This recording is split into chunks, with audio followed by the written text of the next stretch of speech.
Greetings, greetings, hello, all my relations, and welcome to the Founding Mothers April ConnectFest. My name is DeAnna Fleury, and I'm a member of the Founding Mothers Peace Room. And today, our ConnectFest will focus on our third and current campaign, the Red Tent Ceremony and Strike. We wish to start by providing some background on the meaning of the red tent, also known as Moon Lodge in many indigenous circles. So in this video clip, you'll hear a Lakota elder explain the meaning of the Moon Lodge. I woke up this morning feeling okay, 'cause I know that there's a red tent today. Once a month, and it can come too soon. A moon lodge is where women go when they are having their menstrual cycle.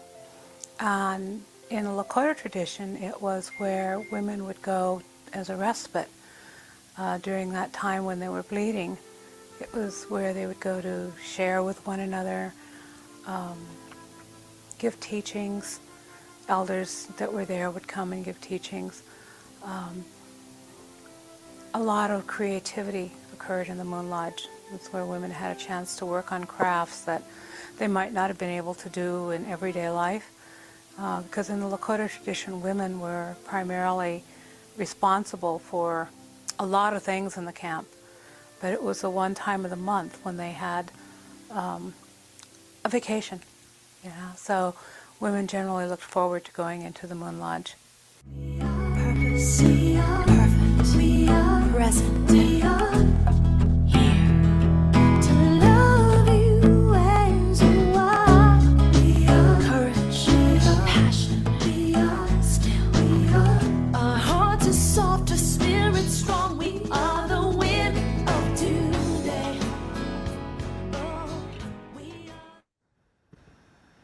Yes, so in 1997, a book called The Red Tent was released, and it revived a whole new feminine collective consciousness around the critical coming of age ceremony that most cultures have lost when the young girl first has her first menarche. So this book, The Red Tent, is a fictionalized story about Dinah, the daughter of Jacob in the Old Testament. It's at Genesis 34. Jacob was the grandson of Abraham, the first prophet of the Jewish and Muslim faiths.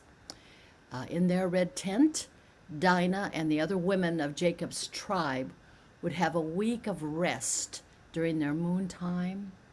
And what men didn't know is that the women were worshiping the ancient goddesses in the red tent. And it was actually in direct resistance to the new God, Yahweh. So the red tent represents much more than just a tent. It represents a whole paradigm shift from female goddesses to the male Abrahamic Godhead, that time frame. In other words, this is when patriarchy took hold and most of the world lost the divine feminine. So our guest speaker today, DeAnna L'am, is one of the initiators of the Red Tent movement. DeAnna has joined Founding Mothers, and she has been attending our campaign circle meetings to help plan and implement this direct, sacred action event.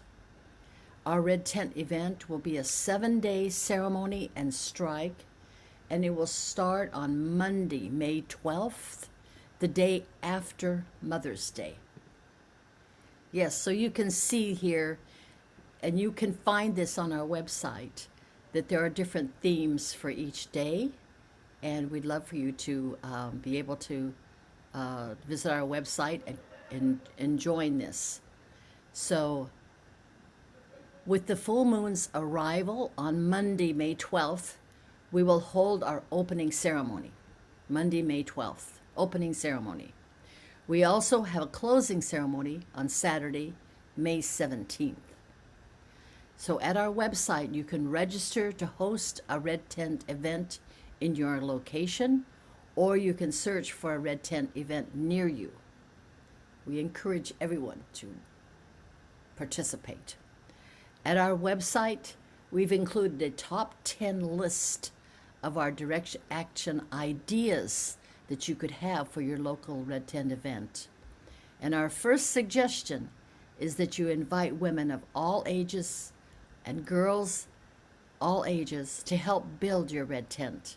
Then spend the week in deep retreat, solidarity, and in resistance to the patriarchy and the growing oligarchy around the planet right now. So you're going to put the link to the Founding Mothers Movement is going to be in the chat. And now DeAnna L'am will come to introduce our guest. Thank you. Hi, everyone. Today's speaker is one of the original initiators of the Red Tent movement. DeAnna L'am was born in Romania and grew up in Israel. She trained professionally in the UK and later immigrated to the United States. In 1992, she began a personal journey toward embracing her monthly cycle, which led her to reverse the curse. She became a certified group facilitator, and in 1994, she called her first menstrual empowerment circle. The response was overwhelming as she recognized the deep need in all women for soothing, healing, and reclaiming the adolescent girl within us who may have never been welcomed into womanhood. DeAnna visits her home country to assist Jewish and Palestinian women surpass political, religious, and cultural differences by deeply bonding as cycling women. Today, DeAnna is an internationally recognized pioneer in menstrual empowerment. She also is the author of Becoming Peers, Mentoring Girls into Womanhood, and A Diva's Guide to Getting Your Period. She is founder of the Red Moon School of Empowerment for Women and Girls and of Red Tents in Every Neighborhood, a global network. Known as a womb visionary, DeAnna has been transforming lives worldwide for over 30 years. She teaches women and girls how to love themselves unconditionally and gathers spiritual strength from their moon cycle. And she guides women in the art of welcoming girls to empowered womanhood by creating red tents in their communities. We are thrilled to have DeAnna with us today. Thank you very much. It says unmute. I unmuted. I have to change the announcement here. There's all these technologies. Hello, hello. It's a joy to be here. I'm delighted to be part of this Founding Mothers Movement initiative and to align with this purpose that has been my sole purpose for so long. So I wanted to start, I thought there would be more people here, but I'll start with a show of hands. How many of you remember that had a first period? How many of you remember your first period? All right, so that's so far 100%. We haven't seen Amy because she's not on camera, but that's 100%. Now, of those of you who remember your first period, how many of you remember it as an empowering, sacred, welcoming, ceremonial event? Can we see a show of hands? 0. So we have 100% recollection of the first blood and 0 honoring. And herein lies the problem. Herein lies the whole gap that we're here to address. This is an event that happens in every woman's life under the sun. And this is the least talked about event of all. Women gather together and speak together in circles of atrocities that happen to them, of abuse and rape and recovery of their challenges as women in life. And through all of this, the story of our first blood stays silent. And this is a taboo that we are here to, and with the Red Tent movement, we're here to break. Because this is what connects us and unites us as women with all women around the globe of whatever faith, political belief, persuasions, religion, upbringing, culture, whatever we are, we still cycle.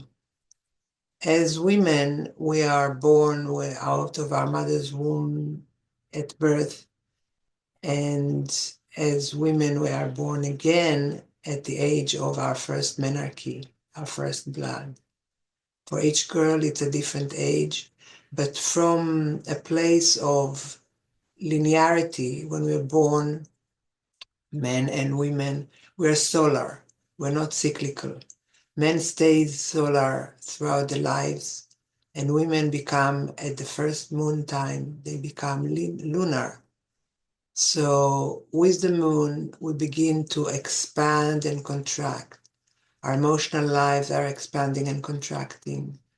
Our moods, our needs, our social and emotional needs changes. So there are times of the month when we are out there expanding, outgoing, social, wanting to be connected, wanting to be active, wanting to initiate, wanting to be involved. And there are times when we want to move in and withdraw and recluse and rest and be just inward and not have any contact with the world. And this phase is what is completely unacceptable.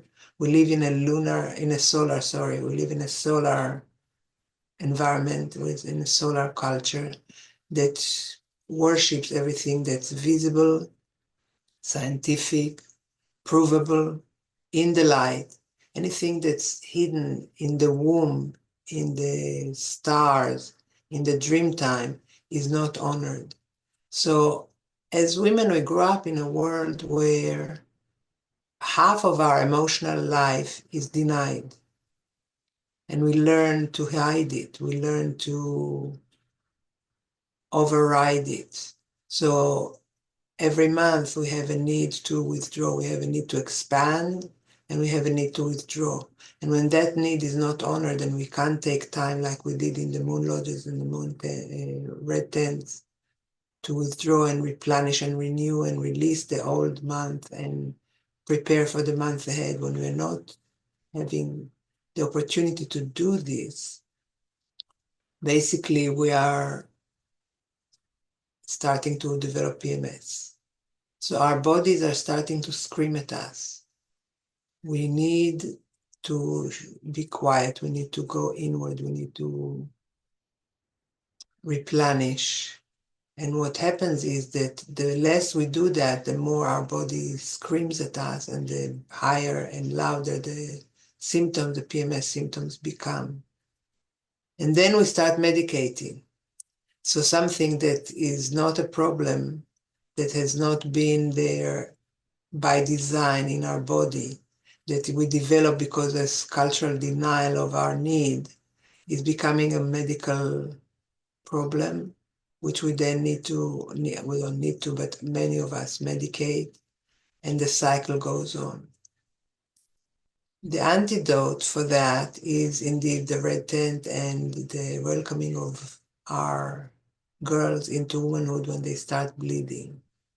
So in the red tents, women in ancient times, in all indigenous cultures on all continents, women withdrew to the red tent to replenish themselves, to renew themselves once a month. It is said that in indigenous culture, it is said that when a woman is on her moon time, the veil between the worlds thins. So the veil between the spirit world and the material world thins for women when they are on their moon time.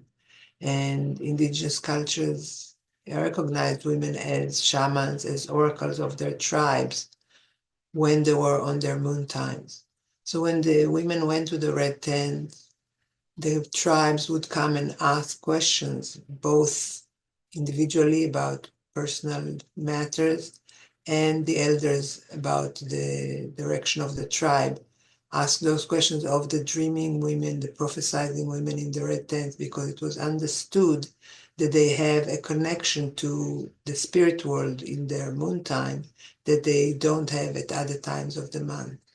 So the women are known to have slept in the red tent around the altar with their heads around the altars and their bodies out like the spokes of the wheel, and dreamt prophecies for the tribe. And it was clear to everyone that whatever questions were asked of the women, the answers that would come from the red tent, from the women's dreams, would be followed.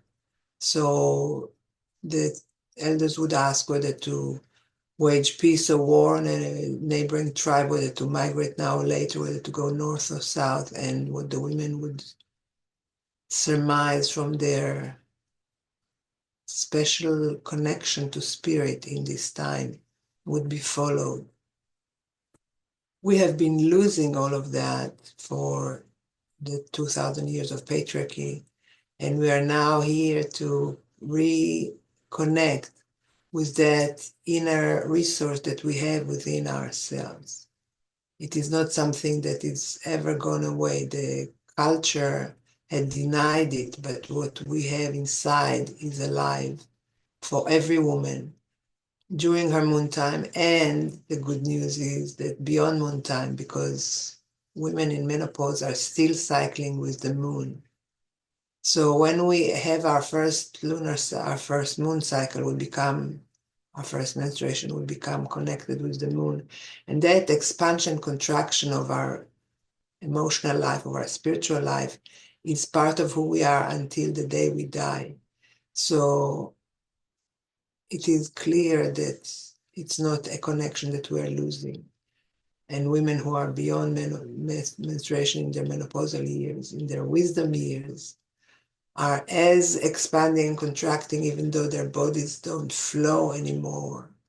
Their womb are not shedding their inner lining as menstrual cycle, as menstrual blood, but we are still cyclical being. And we have the opportunity, since most of us have not been welcomed into womanhood when we were girls, we have the opportunity to welcome ourselves into our wisdom years, into our wisdom phase of our lives, our crone phase of our lives, when we start waning the menstrual blood and becoming wise women, withdrawing from the moon time into menopause. I'd like to also mention that what I've seen in my work over 30 years and what originally I developed is the understanding that the wound that sits in the center of our femininity is the wound of not having been welcomed into womanhood when we came of age. Girls, when they come of age, are like a bud. They're about to open to a flower, and instead of being encouraged to open up and blossom, the culture tramples on that bud and stops it and shames it. And girls and women around the world have experienced anything from shame to lack of information to embarrassment to fear. A lot of girls have thought they are dying when they started bleeding because there was not enough information. So we continue to grow up in these cultures that are not supporting us. And as adult women, women might break glass ceilings, women might go into empowerment in many other ways, but inside all of this, underneath it all, that bud, that flower that never bloomed is still waiting to be discovered. The inner maiden inside of us, the girl that has never been welcomed into womanhood, is still waiting to be seen and welcomed and heard and honored and acknowledged.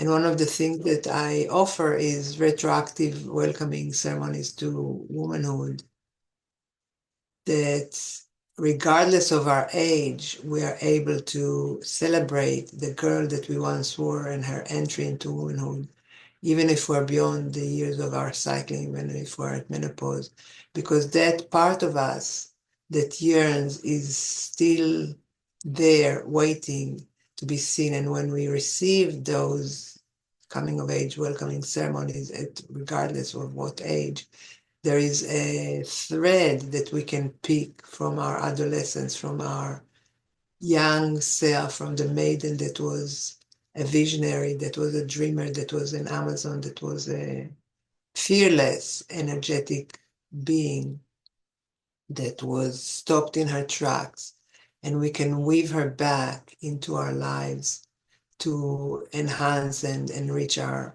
womanhood, our femininity. I'm thinking that I'm at the cusp of the time that I was given to speak, so I can speak more maybe in relation to your questions. I would love this to be a conversation. So if you would engage with whatever, either question or comments or things that are awakening you in regards to what I was saying.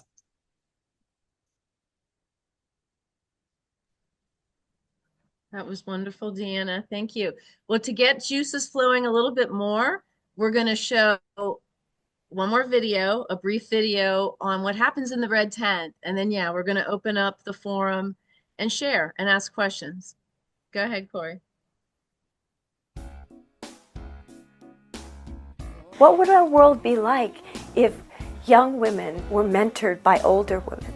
What would our world be like if we knew that we could have a place for our stories to be told? We are friends, we are teachers, we are leaders, we are women. We have lost a lot of these traditions, and in losing that, we have lost a part of ourselves. There needs to be a red tent in every village, city, and town. Life from a woman is messy. It's how we came in. It's messy, and it's extraordinary, and it's ours. We are white, we are black, we are all colors in between. We are young. And I've seen lots of women cry and laugh and scream and moan as if they're in the throes of pleasure. We are the women of today. You come as you are, and who you are is enough. Today. Oh, we are the spirit of today. When you leave the red tent, you're, for a moment or a month or for the rest of your life, you're the woman that you want to be. Such a sacred dialogue that is opened up within the walls of the red tent. Let us be the way back to the wonder. We are the spirit of today. Oh, we are, here we are, here we are. There are many women themselves that never valued who they were. It came through me that my mother was sexually molested by her two uncles. Maybe you weren't all the things you thought you were, but what are you that you can claim right here and now in the presence of your sisters? That's not indifferent. Enough! That's right. Yep, feel it in your body. We need red tents so that women can know their power. We need red tents so that women can discharge the shadows. We need red tents so that women can express. We need red tents so that women can be alone and listen and be around each other.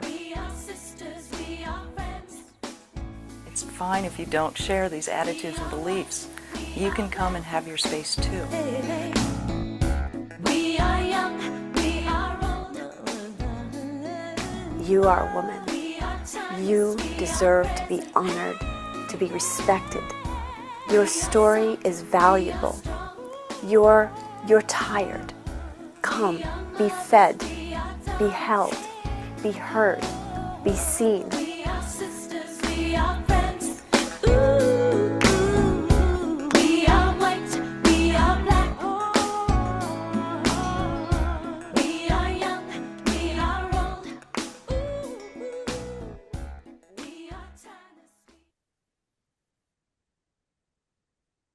Hi, everybody. I'm Laura George. I'm also a member of the Peace Room at the Founding Mothers Movement, and that's our executive team. It's also our tip of the hat to Barbara Marx Hubbard, who said we need a peace room as sophisticated as a war room. So we are so happy that DeAnna was with us today. The movement that she helped spark was global, remains global. And at the Founding Mothers Movement, the reason we chose this theme for our third campaign is because we feel so strongly that the loss of this critical coming of age ceremony and this welcoming of women into adulthood in a very meaningful manner, in a ceremonial manner, has cost us. And it's one of the reasons that the sacred feminine has yet to fully bloom. And we lost her in much of the world for about 2,000 years. So one of the things we say around here is that how can women be equal on the earth plane if God is a man in the ethereal plane? So part of this paradigm shift has to be resyncing the Godhead itself. So we're going to open it up now. This is the part of the ConnectFest where we really want to hear from you. We can answer questions about the Founding Mothers Movement itself. DeAnna is still with us. So if you have questions for DeAnna, please share. And let's just open it up, Corey. Let's go back into Brady Bunch mode. Here we go. Here we go. So who has some thoughts to share? We've got multiple generations represented here today too, which is interesting. I know my granddaughter's listening. I'm not sure if she'll want to speak, but go ahead, Karina.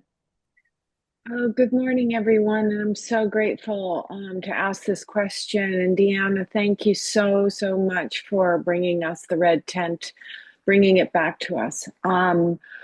One of the questions I have are the mindset of young women that have been using the compromising ways of the pill, for example, stopping the moon cycle, stopping the pregnancy, and really trying to find a peaceful moon cycle, and suffering the week before the moon cycle, and no knowledge, wisdom, or grace around how to support her. So she's medicating with the pill, and with her getting a little bit older and wanting to possibly change her mindset.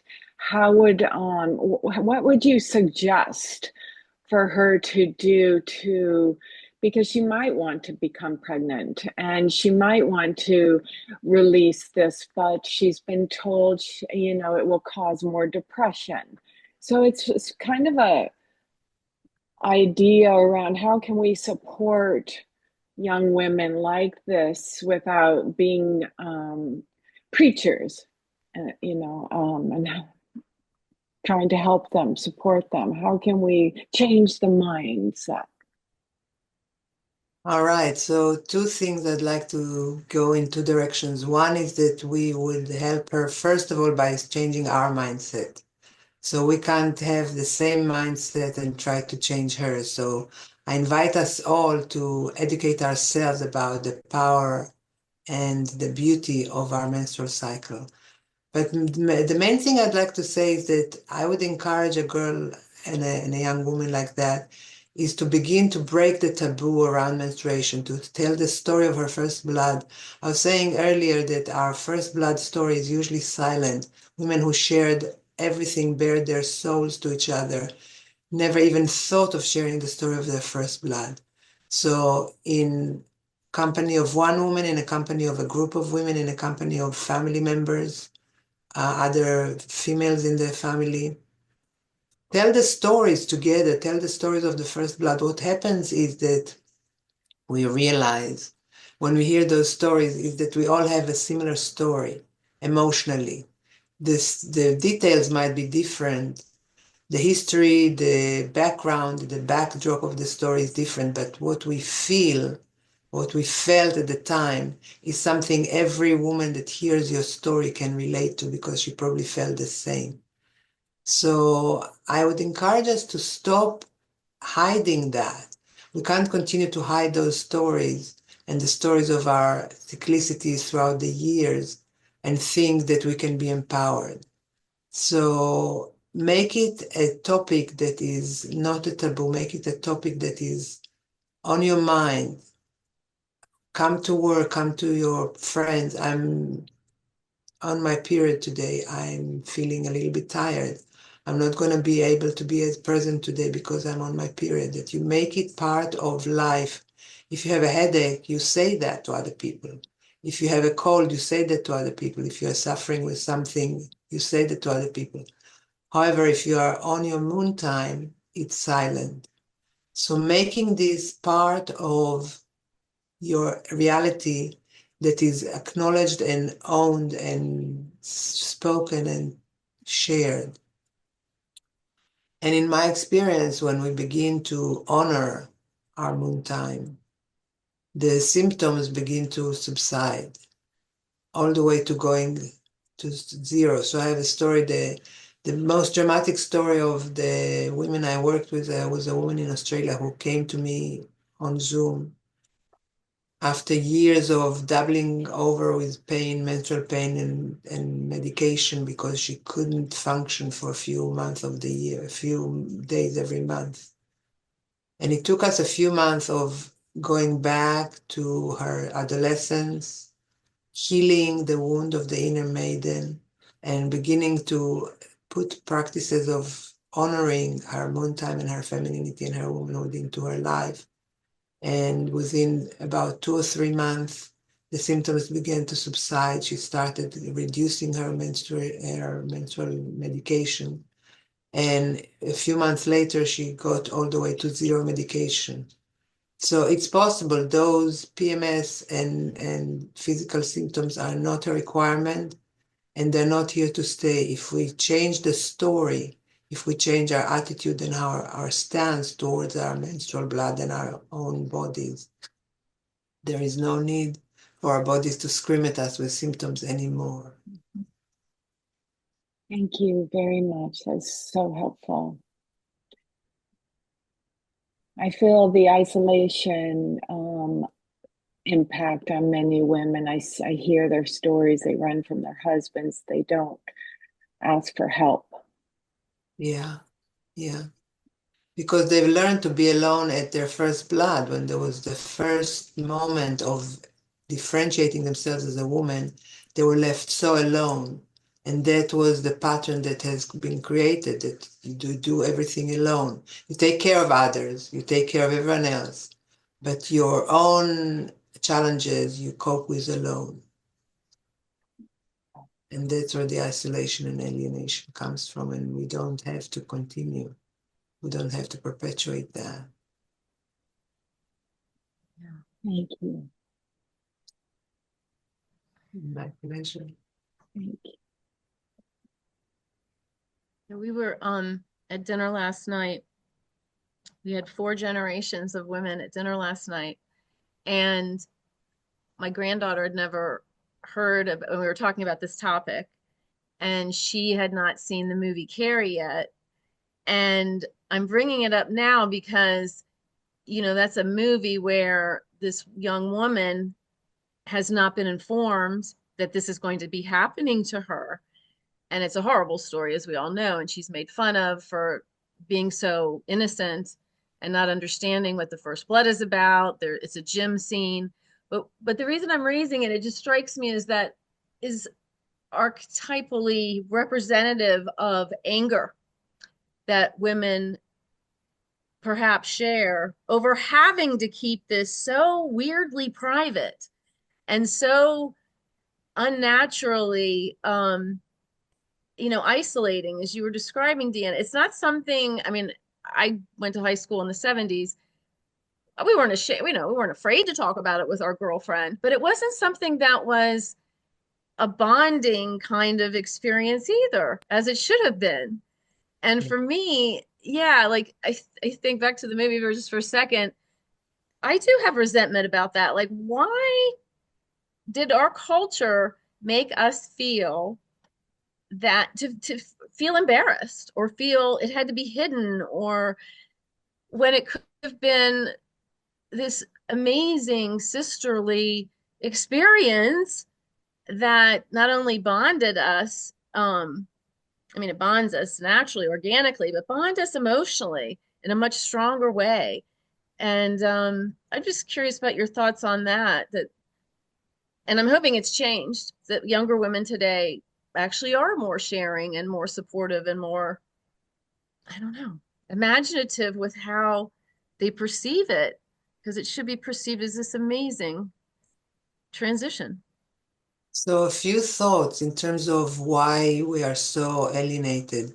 Let's look back at why something that was actually celebrated, the war moon lodges, the war red tents, the war moon hats, the war acknowledgements. Why did we get to where we are? So one of the theories or the understandings is that patriarchy, as it was moving from the goddess to the one male god figure, was terrified of the power of women. The power of women when they're menstruating and their ability to connect to higher realms was terrifying. So something that was the most sacred is what became the most profane and the most denigrated. It is known that women are bleeding and the connection to the moon is strong. In moon lodges, women have acknowledged their ability to connect with the divine. But when the divine is masculine, that connection is severed. So one of my personal theories, it's not based on any other research and it's my own theory, but I stick to it, is that the circumcision is a menstruation envy. In the same way that a woman bleeds from her genitals without dying as a connection to all womankind and to the Divine Mother, there was a rise of a wounding to the masculine member and shedding of blood as an emulation of that. I don't know if it's true. I don't know that there is a way we can prove that. However, that's my sense of that. So these are some thoughts in terms of why we're so alienated. And you're asking about whether girls are in a different place today.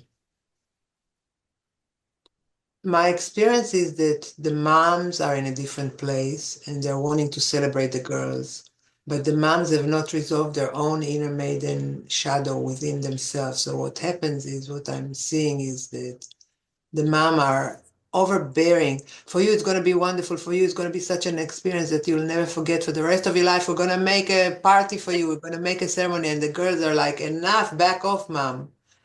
And I think that what the girls are sensing is that there is an unresolved intensity there in mom that is not theirs to solve.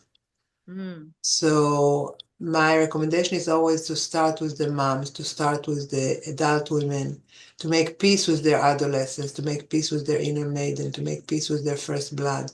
And when they have resolved that, to then come to the girls from a different place, not from an overbearing place that subconsciously tries to resolve an issues for themselves just by having a celebration for your daughter.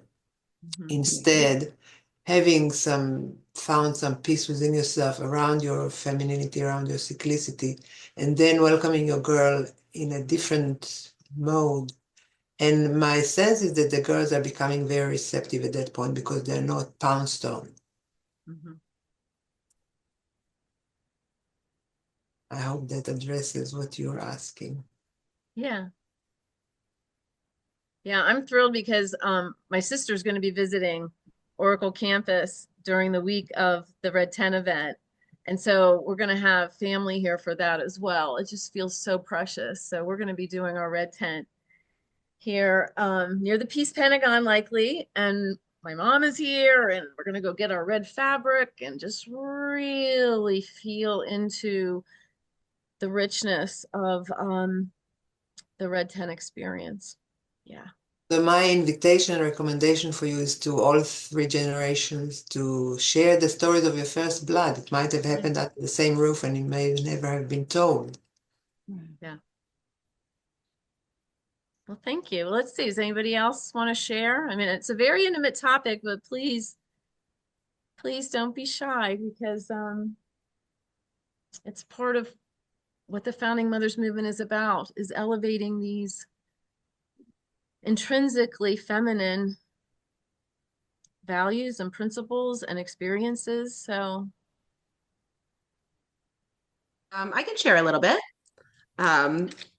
Actually, we were talking about this last night, just responding to DeAnna suggesting we discuss Violet, Laura's granddaughter's first blood, and how different our experience has been with that. And I do believe that it starts with the mother, and I'm very lucky that my mother was very progressive in that regard.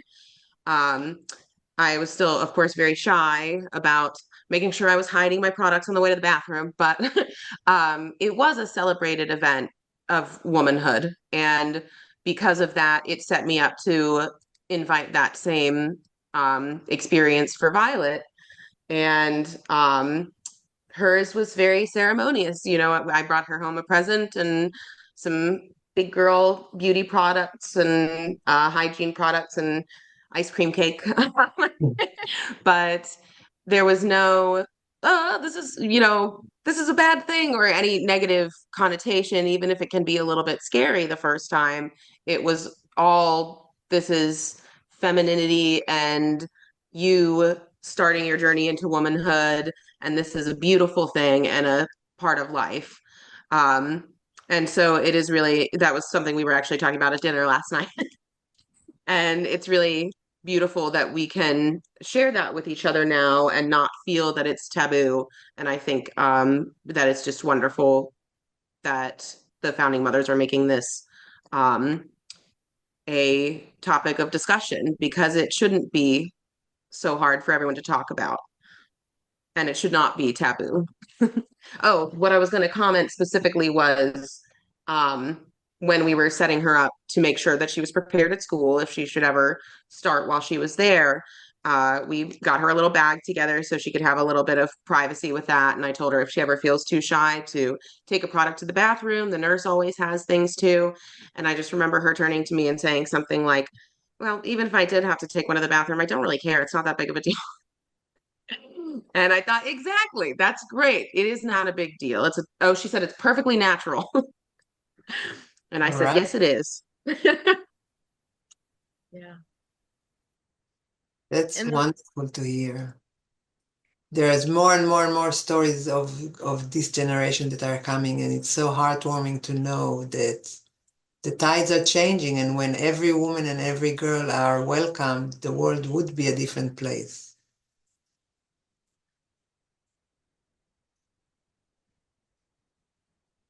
I'm imagining that it's very different for various cultures. What are there generalities? Are there areas where it's still considered a taboo topic? Are there parts of the world that are still that? I imagine that there are. We don't have anyone here representative today. In the Congress we do. You know, we've got women from Pakistan who fled Afghanistan. We've got Indian women in the Congress, Middle Eastern women. Tell us a little bit about that, DeAnna. How are we doing globally on this topic? In my experience, we're doing pretty poorly, because the progressive women that are welcoming their daughters are the ones living in pockets of consciousness. It's not the norm. I travel around the world and I talk with women and young women and older women, and the memories are horrendous of their first blood. The question is not that, because it's pretty grim and gloomy. The question is, are there places in the world that are still honoring? And there is a place in India, a state named Kerala in South India, where there are villages that are still, there's still an unbroken tradition where girls are celebrated when they come of age. So there are 3 days of celebrations. Wow. The girls are honored and welcomed, and family members come from all the neighboring villages from far and near. and there is a way in which the girls grow up to become women that are proud of their womanhood, that are proud of their cyclicity, they are proud of their menstrual cycle. And what strikes me about that is the unbroken tradition. What we're doing with the red tent is we're trying to reclaim a tradition that was broken. But the thought of girls that grew up going to the celebration of their sisters and their cousins and their neighbors and knowing that one day it would be their turn is so heartwarming. And that's something that we can create now. It only takes 1 or 2 generations to change the tide, like we heard from Amy. Her daughter's daughter would have a completely different experience. So there are still places where the tradition is unbroken. There are, of course, the moon lodges in indigenous North American tribes. There is the Kinalda, which is a 10 days coming of age celebration of the Navajo people, which is a beautiful ceremony. So there are pockets of consciousness that is unbroken. There are pockets of consciousness that we have reclaimed, and there is the rest of the world that we're working on changing. And we're fortunate to have some Indigenous women involved in the planning of this event from cultures where it wasn't lost. Like the first video we saw, the Lakota elder, who, peoples who are still very much in touch with these coming of age ceremonies, the vision quest for the young men. Yeah. Let's see, anybody else? We also had one last little video we were going to show, and also Karuna is going to do a beautiful exit for us, but let's open it up one more time. Is there anybody else who would like to share?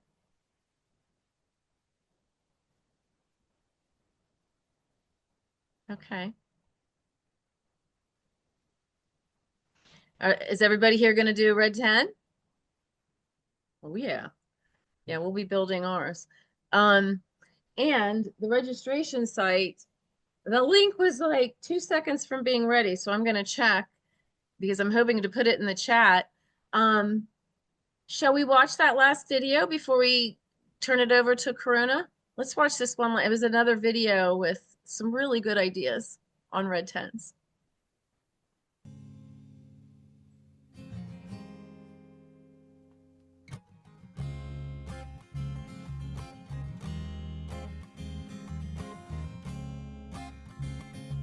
If you want to start a red tent, it's all about having the desire to really impact women in a powerful way that is just, it's so simple. Get a bunch of your girlfriends together, get some tea brewing, and sit with them and just be real. And hey, throw some red fabric up if you want, or don't. And those women who aren't experiencing it, maybe they aren't able to find one, or they don't think they can take the time or the energy. They've been creating red tent temple days at home where they simply put on their calendar, this is a time that I'm going to take care of myself. I'd like to see red tents everywhere. I'd like to see women create red tents in their living rooms and in the park and on park benches, anywhere that women gather. I'd like to see it become something that is not a big deal, that is everywhere and is recognized as part of the culture. There needs to be a red tent in every village, city, and town. At the time, I thought it was impossible. I think I was wrong. It's possible.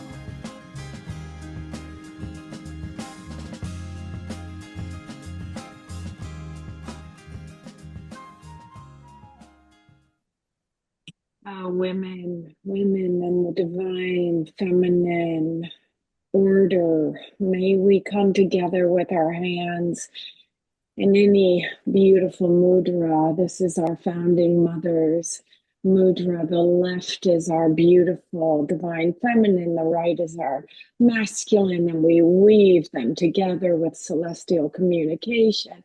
And we honor you today. And thank you, DeAnna L'am, and thank you, Founding Mothers, for bringing us together. My name is Karuna, and I'm also a member of the Peace Room. And we do hope and pray that you will build a red tent and also that you've enjoyed this Women's Month ConnectFest. If you haven't joined Founding Mothers Movement yet, there are 3 ways to join: as a world citizen, as a partner group, as a delegate of the Women's Congress. FMM has reimagined and reignited the International Congress of Women. Our 21st Century Women's Congress is the body that maps and manages the movement. Female representatives from our partners come to the Congress on the first Saturday of the month to strategize and implement direct action campaigns that propel the movement forward. We held our inaugural Congress in July of last year. To date, we have held 10 sessions of the Women's Congress, and our 11th session will be Saturday, May 3rd. Men are also invited to the Founding Mothers Movement, and they help guide our operational circles. These functional circles meet weekly and include media, tech, partner, campaigns, and proclamation circles. At our 3rd Congress, we passed the Founding Mothers Proclamation, a document that succinctly sets forth our demands for women's rights and the cessation of war. On New Year's Day, we launched the weekly Worldwide Wake Up. We make good noise every Wednesday at high noon in every time zone. So make your noise. Get out there and take anything, a pot and pan, whatever you want to do. On March 8th, International Women's Day, we launched our 2nd campaigns called Founding Mothers Rising. We also prepared a petition for you to sign at avaz.org. That's AVAAZ.org. And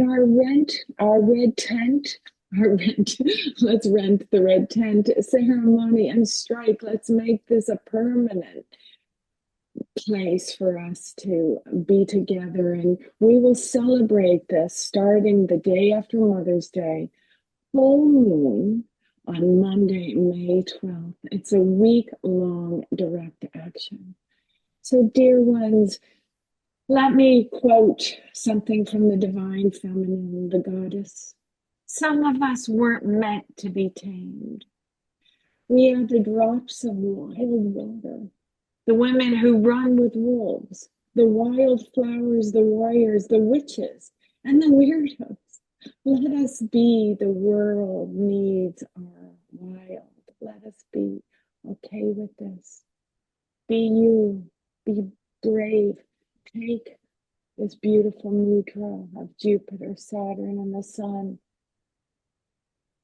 and bring together, dear ones, your heart today and see, visualize the red tents, the mastery of the divine feminine, and honoring this incredible cycle in your lives, all of our lives, no matter where we are. Many blessings to all.